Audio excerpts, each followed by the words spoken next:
Express highway का निर्माण Bharatiya Janata party की सरकार के पीरियड में हुआ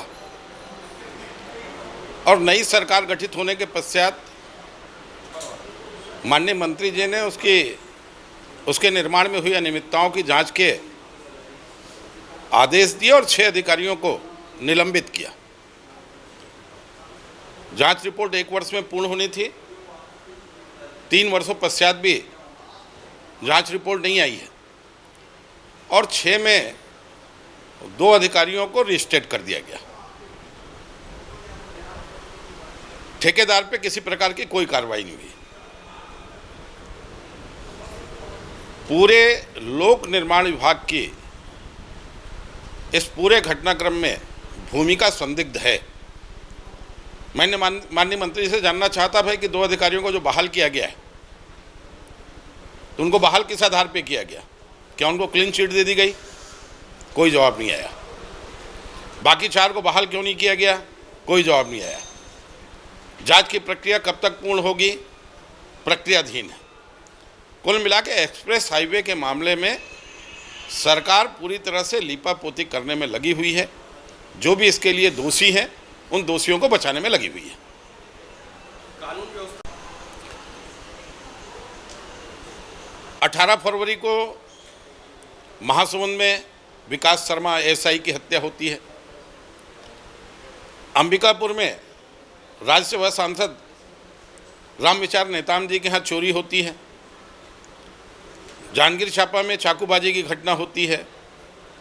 रायपुर में एक 3 वर्षीय मासूम का अपहरण होता है।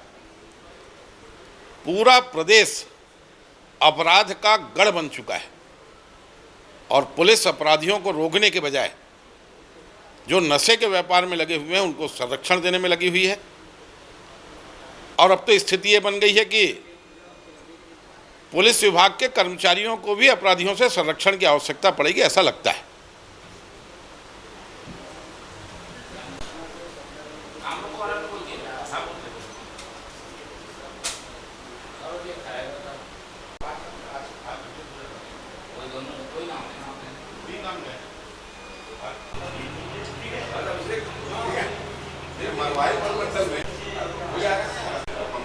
मंत्री जी ने उसको स्वीकार किया और स्वीकार करने के बाद में जिस प्रकार से वहाँ पर करप्शन हुआ है, जिस प्रकार से भ्रष्टाचार हुआ और स्वीकार करते हुए इसमें सस्पेंड करने के सदन के अंदर घोषणा की गई।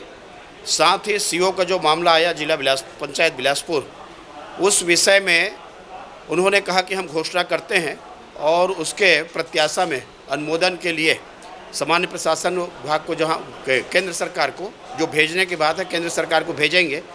एक बड़ा मामला था, पंचायत के सरपंच को 50,000 में जेल भेजने की बात हो जाती है, लेकिन जिस प्रकार से सीओ के द्वारा करोड़ों का मामला जो उनको दिया गया बिना तकनीकी स्वीकृति, बिना प्रस्ताव पारित किए और जिस प्रकार से वहाँ पर अनियमितता बरती गई है, घोर भ्रष्टाचार है। आसंदी का निर्देश और सभी लोगों ने सर्वसम्मति से इस बात को रखा। गुलाब कमरो जी उठाए थे और अंततः मंत्री जी ने उनको सस्पेंड करने की घोषणा की। सरकार यहाँ पर काम दे नहीं पा रही है और इसके कारण में जो पलायन का जो संख्या आया है, कोविड काल में भी हम लोगों ने इस संख्या को दिया है, देखा है और आज भी उससे कम नहीं है। वास्तविक में ये सरकार जो कह रही है कर कुछ नहीं कर पा रही है और इसी कारण में यहाँ से जो लोग पलायन करते हैं और बाद में जाने के बाद उनका शोषण भी होता है। जो उनको रोजी मजदूरी यहाँ प्रदेश में मिलनी चाहिए उसका सर्वथा अभाव है। इसको लेकर के स्वाभाविक रूप से चिंतित होना है। किसानों की खुदकुशी का मसला भी आज 570 किसान आत्महत्या किए हैं। इस बात को मंत्री जी ने स्वीकार किया है, जवाब में दिया है और 570 किसान मतलब ये बड़ी बात है कि जिस प्रदेश में किसानों की सरकार अपने आप को कहलाए, किसानों के प्रति सहृदयता की बात करे और किसानों के प्रति उद्गार व्यक्त करे, उस प्रदेश में आखिर किसान आत्महत्या करने के लिए विवश क्यों हो रहा है? जब लखीमपुर खीरी के मामला आती है तो 50 लाख रुपए मुख्यमंत्री उनको दे सकते हैं और आज इस बात को उठाया गया कि यहाँ के लिए मुख्यमंत्री क्यों नहीं दे सकते। जब वहाँ के किसान को दे सकते हैं। लेकिन ये सहृदयता मुख्यमंत्री को बता रहे हैं कि छत्तीसगढ़ के किसान मर रहे हैं, ना उनके परिवार से मिलने के लिए जा रहे हैं, ना उनको दो बातें शब्द बोल रहे हैं और ना ही उनके लिए घोषणा किए। ये सरकारों के नहीं बल्कि इनके आने के बाद में लगातार किसान आत्महत्या कर रहे हैं। इस विषय में मंत्री जी से हम लोगों ने जानना चाहा कि आगे आत्महत्या न हो इस विषय में कार्य योजना बनाएं, लेकिन ये सरकार कार्य योजना बनाने में भी असफल रही है। एक आप देखें कि इंडोर स्टेडियम में जो कोरोना काल में जो सेंटर बनाया गया था और जिस प्रकार से वहाँ पर करप्शन का मामला आया है, मैं 2-3 आपको उदाहरण देना चाहूँगा।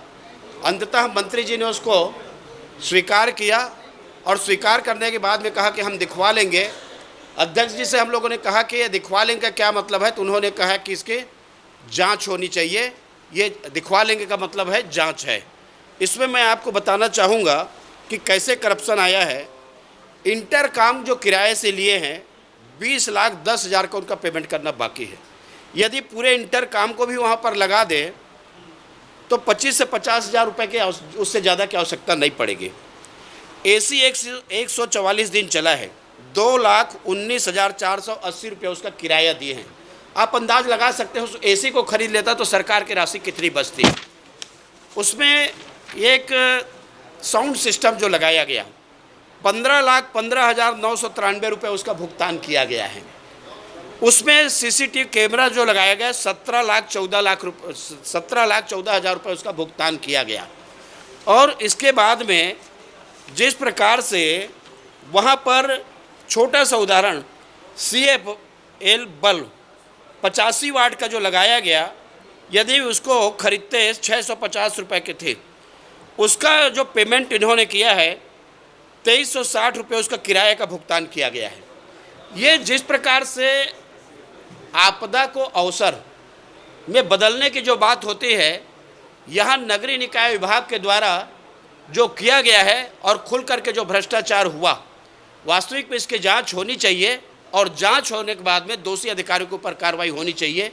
ये बड़ा मामला है कि कोरोना काल में एक तरफ रियायत देनी चाहिए, तो इस सरकार ने खुलेआम करप्शन को बढ़ावा दिया है और भ्रष्टाचार हुआ है। मंत्री जी ने कहा कि हम दिखवा लेंगे। अध्यक्ष जी को हम लोगों ने कहा कि दिखवाने का मतलब तो कहे जांच होनी चाहिए।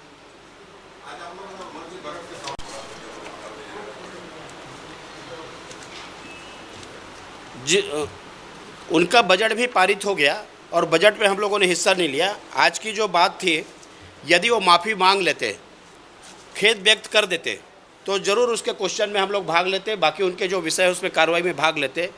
लेकिन जिस प्रकार से वो एडामंड है और एडामंड होने के कारण में जो हम लोगों ने निर्णय लिया कि आसंदी का जो भी निर्देश जारी हुआ उसको भी यदि वो पालन करने को तैयार है, ऐसे मंत्री के विभाग में हम भाग नहीं लेंगे और इसलिए आज हम लोगों ने प्रश्न नहीं किया। बिलासपुर के आज मैंने प्रश्न किया था कि कितना कितना राशि खर्च किया गया। बिलासपुर में 15 पंचायत और 3 नगरीय निकाय, इस प्रकार से 18 को मिलाया गया और 18 को मिलाने के बाद में आज सबसे खस्ता हालत उस जो विस्तारित जो नगर निगम के जो क्षेत्र है उसके है। ना वहाँ सड़क बना पा रहे हैं, ना पानी की व्यवस्था कर पा रहे हैं, ना बिजली की व्यवस्था कर पा रहे हैं। चौक चौराहा की बात कर दीजिए, इससे ज़्यादा काम हमारे पंचायत जब थे तब उसमें कार्य हो जाता था। लेकिन केवल एक कार्य किया जा रहा है, वो टैक्स वसूलने का कार्य। जितना अभी तक टैक्स लिए हैं उतना राशि वहाँ के विकास के लिए नहीं दिए हैं और इसलिए वहाँ के लोग सख्त नाराज हैं कि केवल नगर निगम में टैक्स वसूली के लिए यदि इसको बनाया गया है, उसको विस्तार किया गया है, इससे उससे भला होने वाला जनता का नहीं है। इसलिए मंत्री जी को विचार करना चाहिए, यदि काम नहीं करा सकते तो नगर निगम से पुनः उसको वापस कर दीजिए, ताकि पंचायत में बाकी कार्यों से, मनरेगा से और विकास कार्यों से वो करा सके केंद्र सरकार की योजना के माध्यम से। आज बुरी स्थिति जो विस्तारित योजना नगर निगम बिलासपुर की है, सबसे खराब स्थिति है और इसको लेकर के काफ़ी नाराजगी है।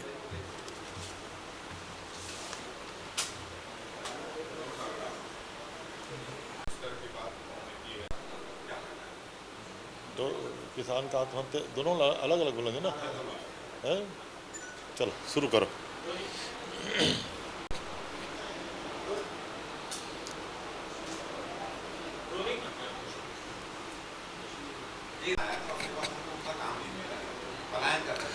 निश्चित रूप से कोरोना 1 और कोरोना 2 दोनों संक्रमण में सर्वाधिक तकलीफ़ें किसी को हुई हैं तो मज़दूरों को हुई हैं। हम लोगों ने देखा है कि दिल्ली मुंबई से भी लाखों की संख्या में मज़दूरों ने अपनी घर वापसी का पैदल रास्ता चुना था, क्योंकि उस समय वाहन वगैरह चलना बंद थे। छत्तीसगढ़ से भी जो मज़दूर बाहर गए थे उनका छत्तीसगढ़ में आना हुआ, और उस समय सरकार ने आदेश जारी किया था कि महात्मा गांधी रोजगार गारंटी योजना के तहत सबको काम उपलब्ध कराया जाए।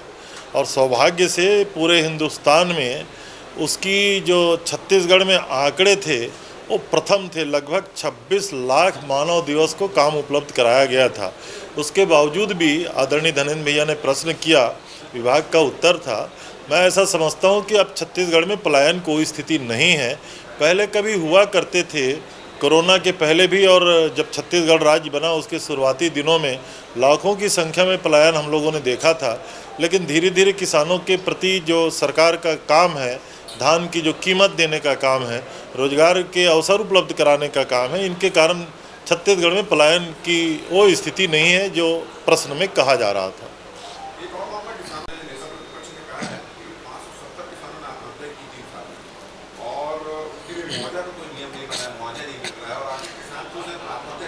आदरणीय धर्मलाल जी कौशिक जी प्रश्न कर रहे थे कि आत्महत्या करने वाले किसानों के मुआवजा के संदर्भ में प्रदेश में कुछ नियम बनना चाहिए। दुर्भाग्य है 15 साल हुकूमत में रहने के बाद भी इस दिशा में उन लोगों ने पहल नहीं की, और सरकार की ओर से उत्तर आया। आदरणीय श्री ताम्रध्वज साहू जी ने इसका उत्तर दिया और उन्होंने आंकड़े पेश किए कि भारतीय जनता पार्टी के हर 3 साल में जो आत्महत्याएं हुआ करती थी उसकी तुलना में अभी जो आंकड़े दिए जा रहे थे 570 के आसपास, वो आंकड़े आधे से भी कम हैं। तो परिस्थितियां बदल गई हैं। और जहां तक मुआवजा जैसी बात नहीं है, आदरणीय मुख्यमंत्री जी जहां जहां प्रकरण वाइज देखते हैं वहां विवेकानिधि निधि से राशि का अंतरण करते हैं। और अभी जिन किसानों की मौत आत्महत्या से हुई है, इस प्रकार से जानकारी जहां मिल रही है तकलीफ़ों के कारण, वहां मुख्यमंत्री जी के द्वारा आर्थिक सहायता दी जाती है। सर, एक सवाल था कि आम आदमी पार्टी पंजाब में जीत के बाद उनका कहना है कि दिल्ली में भी कांग्रेस की सरकार थी, पंजाब में भी कांग्रेस की सरकार है, और छत्तीसगढ़ में कह रहे हैं कि हम 2023 में जीत दर्ज करेंगे। मुझे लगता है कि अन्य प्रदेशों से छत्तीसगढ़ की तुलना किया ही नहीं जा सकता।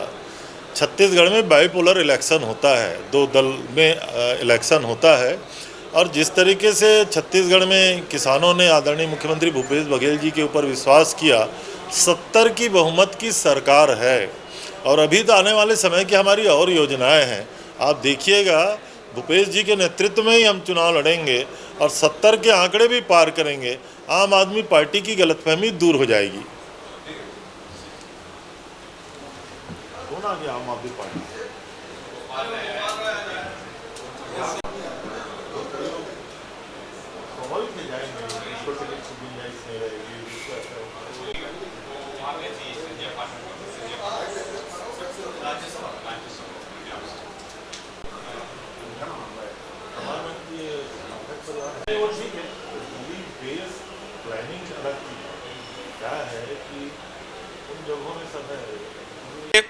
वरिष्ठ मंत्री माननीय टीएच बाबा का पंचायत विभाग के, शिक्षा विभाग के जो बजट में चर्चा में हमारा मंत्री ने बजट का भाग लेते हुए विस्तार से जानकारी प्रतिपक्ष को दिया है। उसमें एक बात भी सामने आया है कि भारतीय जनता पार्टी जो राष्ट्रीय महात्मा गांधी गारंटी योजना में 3 हिस्सा में बटा है। सामान्य लोगों को अलग परमिट करना है, अनुसूचित जाति का परमिट अलग होना है, और आदिवासी के लिए अलग होना है। इस टाइप का एक परमिट महात्मा गांधी राष्ट्रीय गारंटी कांग्रेस पार्टी के ईपीआई सरकार ने किया है कि आम आदमी को लाभ मिले, आम लोगों को लाभ मिले, इनको पैसा मिले, गारंटी के माध्यम से रोज़गार नहीं दे सकते तो काम दे। एक कानून भारत सरकार ने, तत्कालीन सरकार ने पास किया है। उसमें भी भारतीय जनता पार्टी का सरकार जातिवाद में बांटा गया 3 हिस्सा में। मैं इसका निंदा करता हूँ और भारतीय जनता पार्टी वालों को बोला हूँ कि अगर इस प्रकार अगर कर रहे हैं तो तुम लोग को थोड़ा बहुत हिम्मत है तो नरेंद्र मोदी को बोले। और छत्तीसगढ़ में जातिवादी नहीं चलेगा, ये सब लोग छत्तीसगढ़िया है और छत्तीसगढ़ के रहने वाले लोग हैं। इसमें महात्मा गांधी गारंटी पैसा भी अगर जातिवादी के हिसाब से आएगा ये ठीक नहीं होगा।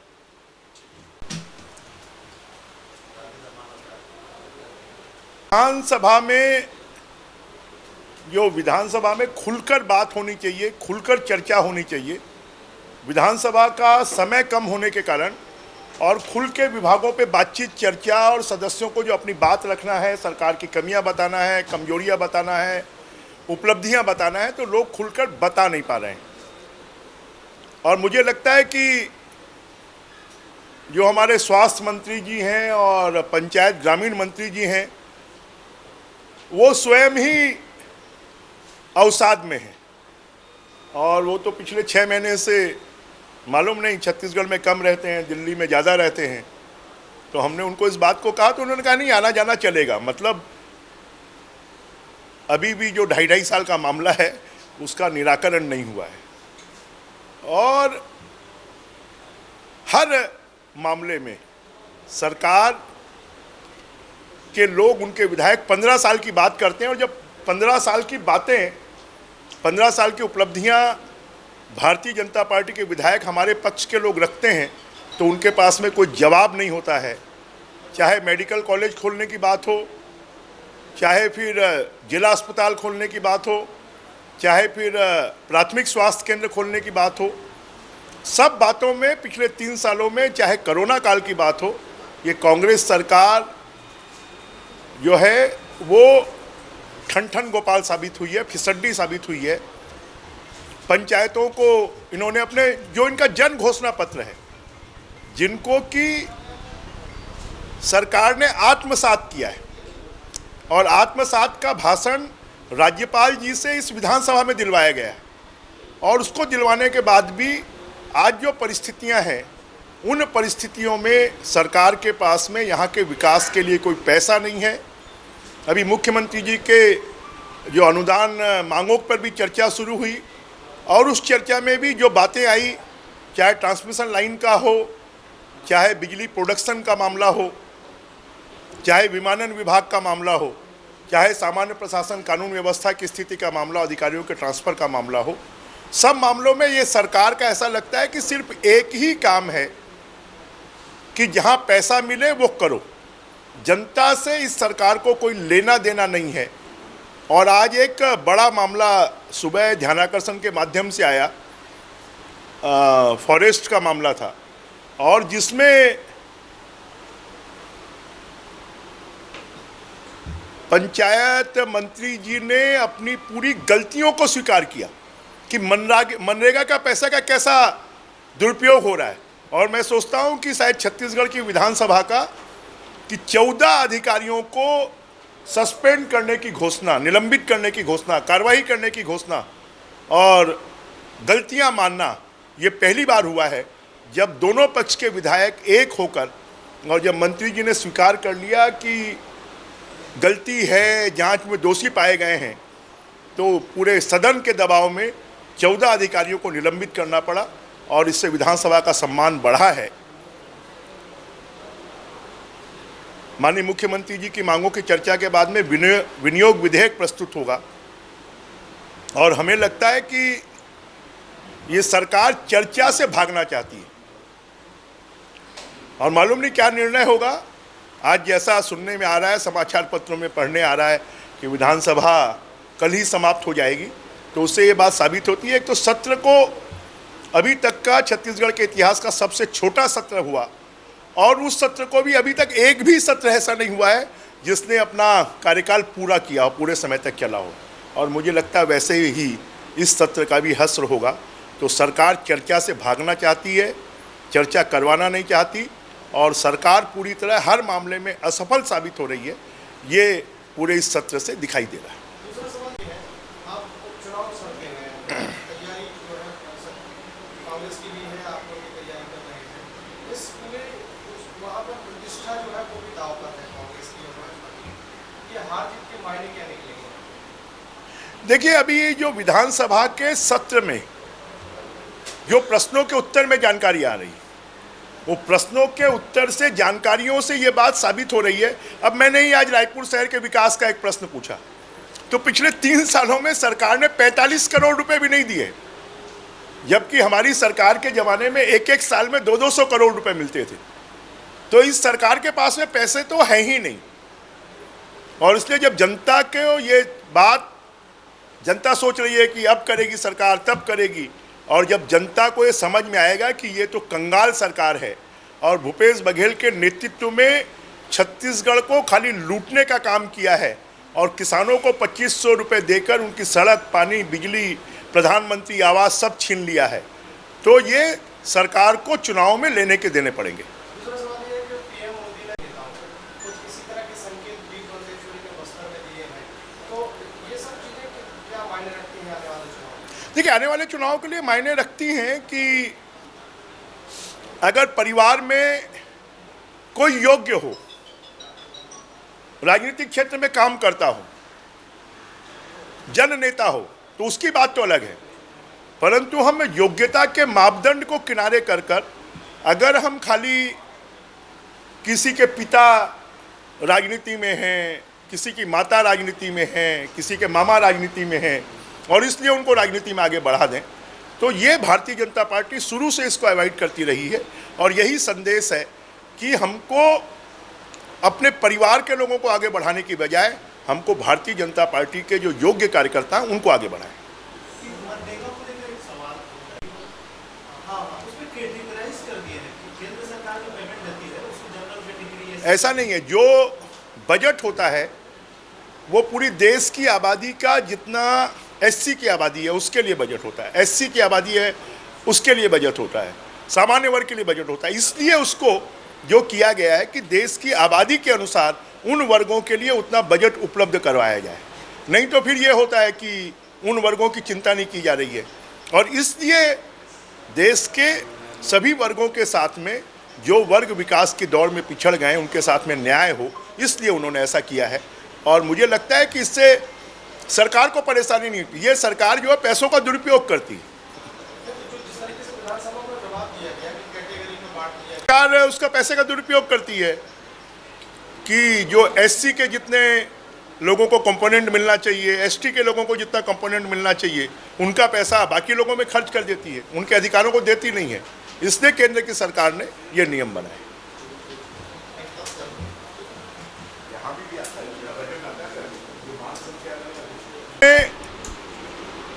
एक बड़ा मुद्दा कि सरकार ने अपने जन घोषणा पत्र में कहा था कि हम जो लोग भी जिस जमीन पर काबिज हैं उसका पट्टा देंगे, जो आवासहीन लोग हैं उनको 2 कमरे का मकान देंगे। और आज उस जन घोषणा पत्र के विपरीत छेरी खेड़ी गांव की ही एक बस्ती जिसमें 60% से ज़्यादा लोग एससी समाज के लोग हैं, उस बस्ती को उजाड़ने के लिए जिस दिन होली दहन होने वाली थी उस दिन उनको नोटिस दी गई और उससे वो भयभीत हो गए, वो अपना त्यौहार भी नहीं मना पाए। और वो सभी पूरे बस्ती के लोग 154 परिवारों के लोग पैदल चलकर रायपुर कलेक्टर को और रायपुर और मुख्यमंत्री जी को ज्ञापन देने आ रहे थे और उनको ज्ञापन देने से रोका गया, उनको लाठियों से मारा गया। नई राजधानी में हजारों एकड़ जमीन खाली पड़ी हुई है, अगर उनकी कोई दूसरी योजना है तो वहाँ पर वो उनको बसा सकते हैं, परंतु गरीबों को बेदखल करना और त्यौहार के दिन, धार्मिक त्यौहार के दिन, हमारे हिंदुओं के त्यौहार के दिन, राष्ट्रीय त्यौहार के दिन उनको नोटिस देना, ये मुझे लगता है इससे ज़्यादा असहिष्णु सरकार कोई दूसरी नहीं हो सकती। और इसको लेकर आज हम लोगों ने विधानसभा में स्थगन प्रस्ताव के माध्यम से चर्चा करने का आग्रह किया और जब उनके साथ में कुछ हमारे कार्यकर्ता भी गए तो पुलिस ने अपनी असफलता को छुपाने के लिए 11-12 कार्यकर्ताओं के ऊपर में नॉन बेलेबल धाराएं लगाकर उनको जेल में डाल दिया। अगर पुलिस में दम होता तो 154 परिवारों के लगभग 1000 से ज़्यादा लोग थे, सबको पुलिस गिरफ्तार करती। तो ये पुलिस सरकार जो है वो बर्बरता पर उतर आई है, सरकार तानाशाही पर उतर आई है। जो लोग वहाँ पर पुश्तैनी तरीके से रह रहे हैं, गांव का एक मोहल्ला है, उनको तो पट्टे दिए जाने चाहिए, और पट्टे दिए जाने की बजाय उनको उजाड़ने का काम ये सरकार कर रही है। ये और साथ में महासमुंद में एक नौजवान पुलिस के सब इंस्पेक्टर की हत्या हो गई। हमारे सांसद रामविचार नेताम जी के घर में चोरी हो गई। चाकूबाजी की कितनी घटनाएं होली पर हुई हैं। तो ये सरकार का नियंत्रण पूरी तरह समाप्त हो गया है और कानून व्यवस्था की स्थिति बदतर हो गई है और गरीबों के आसियाने उनसे छीने जा रहे हैं। इसके विरोध में आज सुबह हमने स्थगन प्रस्ताव लाया और उसके ऊपर में विधानसभा की कार्यवाही भी स्थगित करनी पड़ी। हमने सरकार से मांग की है कि किसी को भी उजाड़ा नहीं जाए और कानून व्यवस्था की स्थिति को सरकार नियंत्रण में लाए।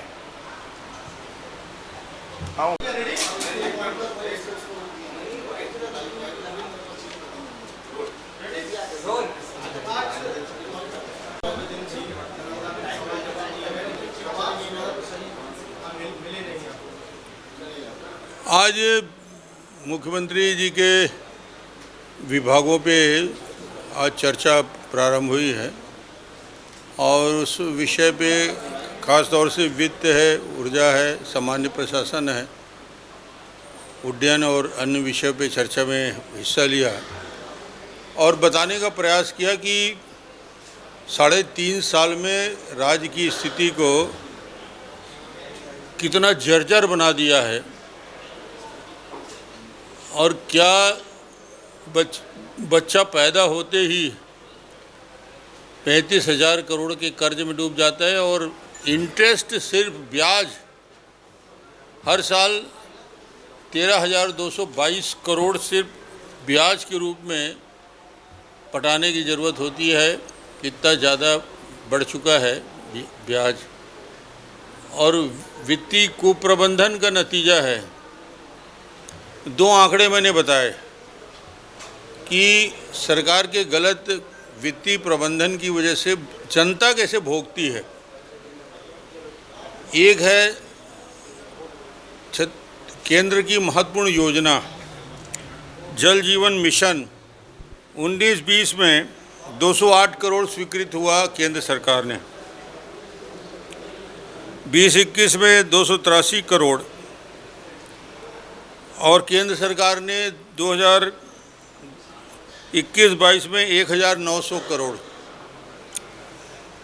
इतनी राशि केंद्र ने 3 साल में दिया, राज्य सरकार ने अपना हिस्सा नहीं दिया।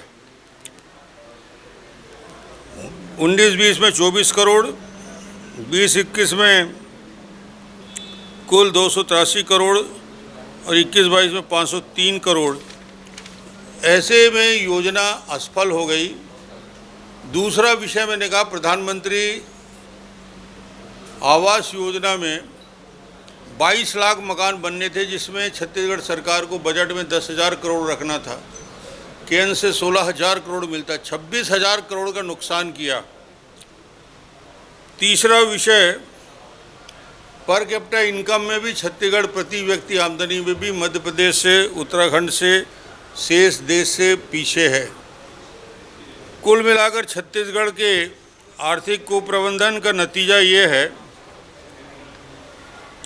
कि छत्तीसगढ़ के बिजली कंपनियां हैं, वो चाहे ट्रांसमिशन लाइन हो, चाहे डिस्ट्रीब्यूशन लाइन हो, चाहे ट्रांसफार्मर हो, ये पिछले 15 साल में जो भारतीय जनता पार्टी के शासनकाल में निर्माण हुआ उसका आधा 1/3 3 साल के ही तुलना करें तो ये हालत है कि ये ना ट्रांसमिशन लाइन बिछा पा रहे हैं, ना डिस्ट्रीब्यूशन लाइन बिछा पा रहे हैं, न पंप को ऊर्जीकृत कर रहे हैं। 1 लाख पंप को बिजली देने की बात कही थी, 36,000 88,000 आवेदन में सिर्फ 37,000 के आवेदन स्वीकृत किए, उसमें सिर्फ 10,000 लाइन दिए, जबकि हमारे 15 साल के सरकार में कहीं वेटिंग लिस्ट नाम की चीज़ नहीं थी। रेत माफिया, कोल माफिया, बच्चा बच्चा जानता है छत्तीसगढ़ का कि गब्बर टैक्स, सूर्या टैक्स लगता है 25 रुपया प्रति टन कोयले पे, बिना उसके कोयला निकल नहीं सकता।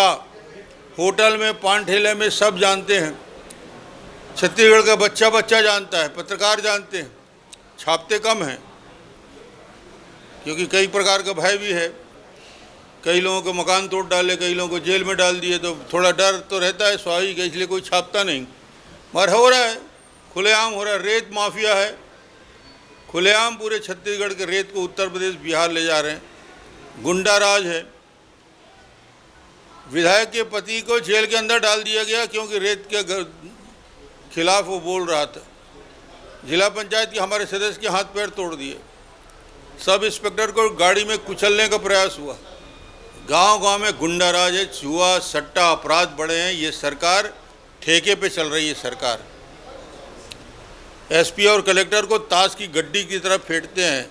3.5 साल में 4 एसपी और कलेक्टर बदल गए। ये है इनका सामान्य प्रशासन और ये है इनकी कानून व्यवस्था की स्थिति। कलेक्टर एसपी कलेक्टिंग एजेंट बन गए हैं। मंत्री बोलता है कलेक्टर भ्रष्ट है। जब मंत्री बोल रहा है कलेक्टर भ्रष्ट है तो या तो मंत्री को हट जाना चाहिए, कलेक्टर को हट जाना चाहिए कायदे से। दोनों तने हुए हैं, दोनों बैठे। कौन शाह देता है भाई? इतना हिम्मत कि बिना पैसे की कोई काम नहीं होता। एक ने कहा कि थाने में रेड लिस्ट टांग दिया जाए। अजीब माहौल पूरा छत्तीसगढ़ में बना है कि सब चीज़ मोल है। सबसे ज़्यादा बोली लगाएगा वो कलेक्टर उस ज़िले के बनेगा जो कमाई है सबसे ज़्यादा। एसपी बोली लगाएगा। ऑक्शन होता है आईपीएल के जैसे ऑक्शन। ऐसा दुनिया में नहीं होता जो छत्तीसगढ़ में हो रहा है। छत्तीसगढ़ में होता है, जनता देख रही है। 1.5 साल बाद हिसाब करेगी, चिंता करने की ज़रूरत नहीं। ये शराब को लेकर भी आपने कहा कि 3 साल रिपोर्ट अभी तक आया नहीं। ये सिर्फ रिपोर्ट बनाते हैं।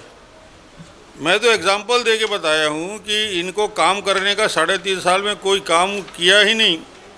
इन्होंने मात्र एक ही काम किया कि कमेटी बनाते गए और कमेटी बना के लोगों के सामने अलग अलग विषय पे लेकर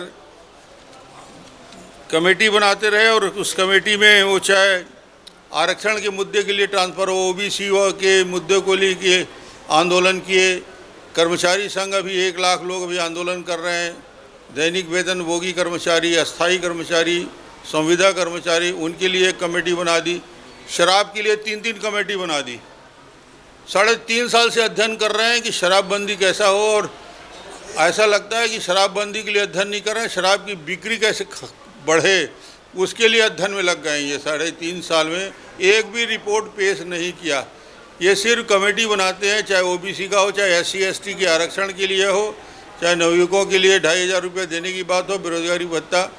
जो आंदोलन करेगा एक कमेटी बना दो, 3 साल कट गया, 1.5 साल और कट जाएगा।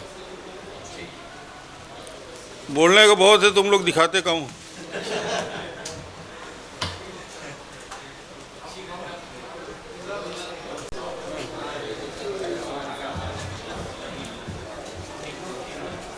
क्या क्या बोले यार, मैं तो बहुत सारा बोला हूँ। सर ये कोल वाला है, DMS वाला है, आपका वो भाजपा शासन काल में ये वाला आदिवासियों की मांग पर आप काम कर रहे हैं और ट्रांसफर के लिए पैसे लेने की बात हो तो आपसे शिकायत कर कार्रवाई हो रहा है। इतना सारा बोलना है मुझे? कौन सा वाला? अधिकारी कर्मचारी में जो आपने कहा है कुछ भी साक्ष्य होंगे तो हम कार्रवाई। हाँ, देखिए एक चीज़ है, लगातार आजकल एक चलन सा हो गया है कि किसी भी अधिकारी के खिलाफ कोई बयान दे दे और हम लोग जिम्मेदार लोग हैं तो हम लोगों की जिम्मेदारी बनती है कोई बात कहें तो तथ्यपूर्ण बात कहें। केवल मीडिया में सुर्खियां बटोरने के लिए ना करें। आपके पास जानकारी हो तो तथ्य सहित रखें। कोई से बड़ा अधिकारी हो उसके खिलाफ कार्रवाई करने से हम पीछे नहीं हटेंगे। हमारे 3 साल के शासनकाल में बड़े से बड़े अधिकारी जेल पहुंचे हैं, उनके खिलाफ निलंबन की कार्रवाई की गई, उसकी नौकरी समाप्त करने की बात कही गई।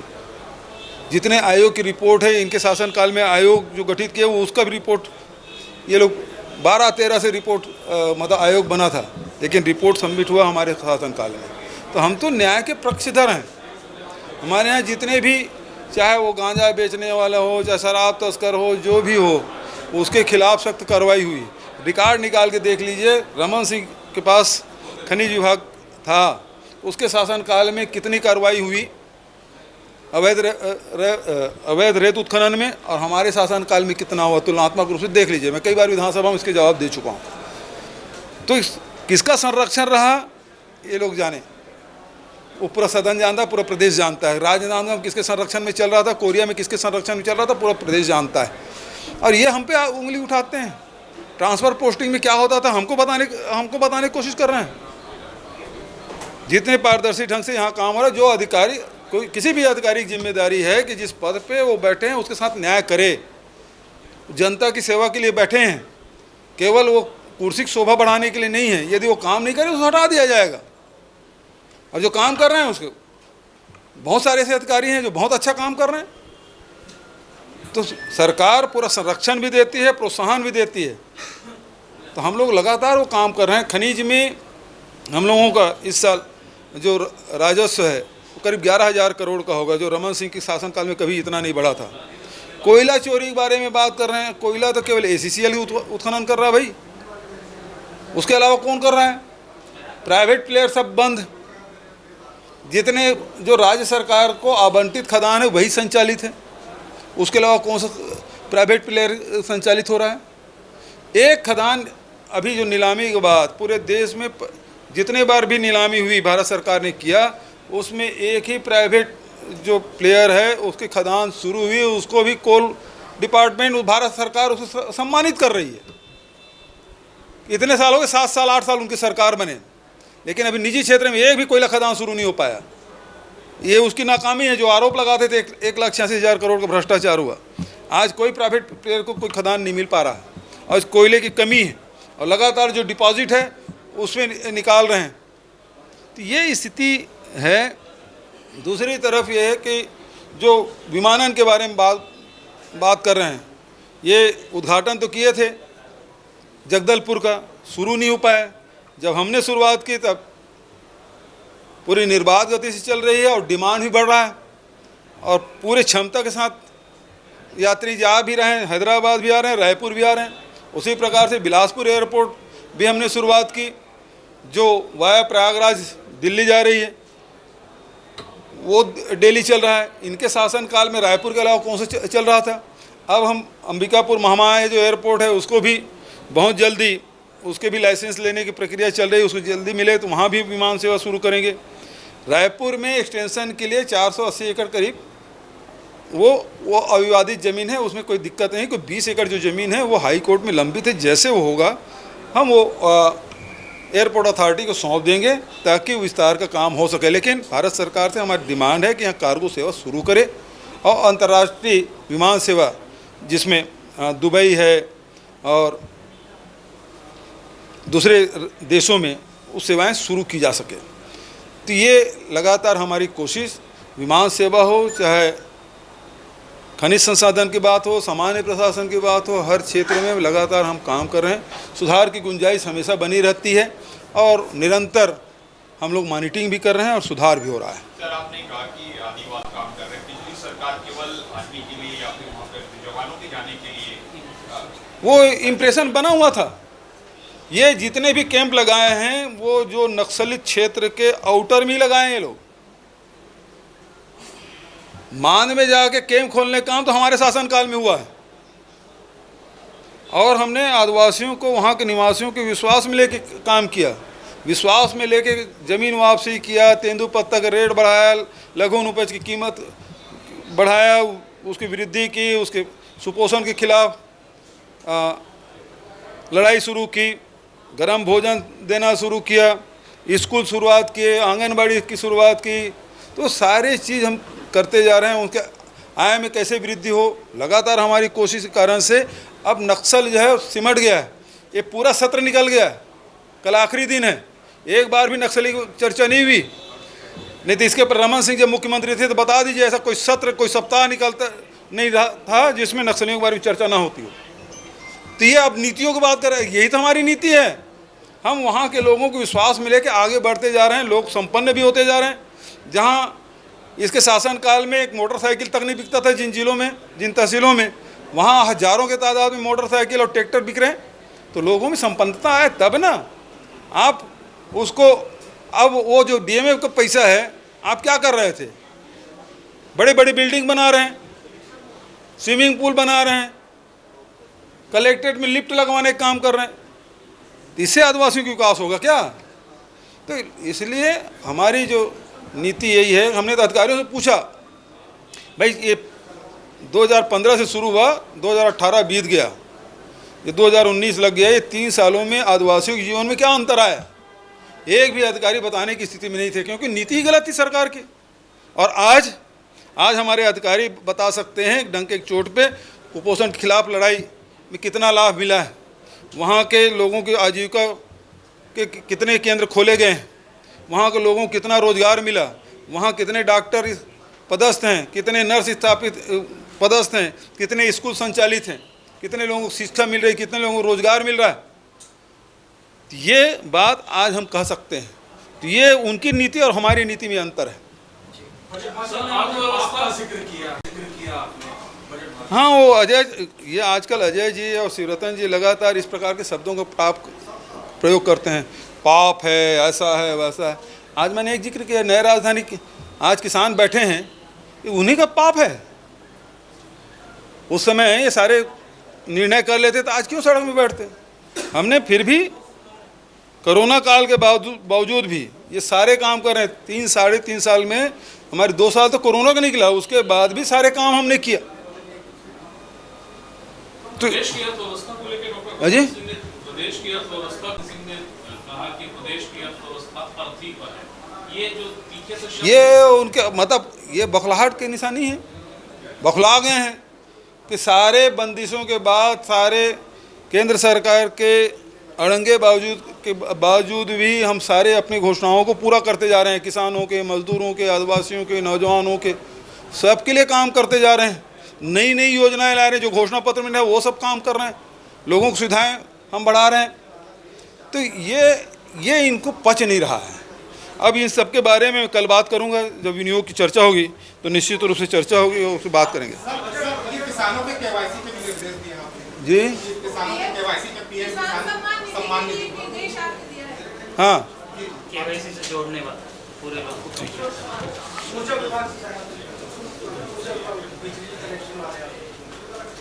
भाई इनके, अब रुक यार 1 मिनट, अब आंकड़े गलत नहीं होना चाहिए भाई।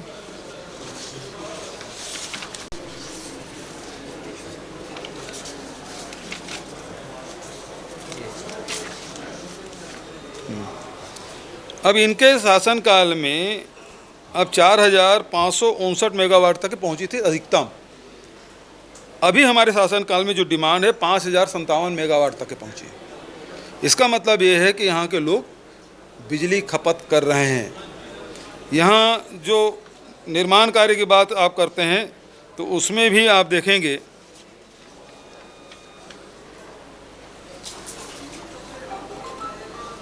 अभी इधर उधर हो गया।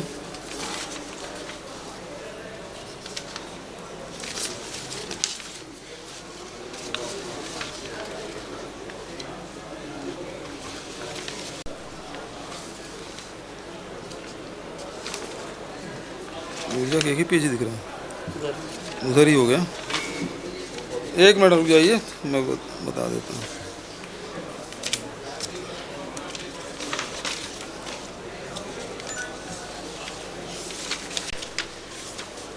ये आ गया।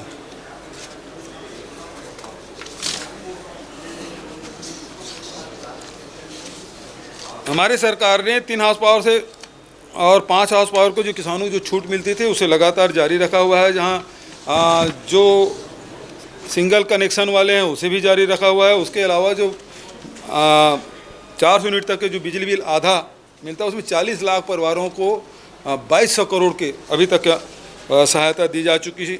उसी प्रकार से हमने ट्रांसमिशन पारेषण में जो कुशल प्रबंधन किए हैं उसमें हमको जो नियामक आयोग ने जो निर्धारित लक्ष्य किया था 3.22%, जबकि हम उसे 3% तक के करीब हमने लाया है।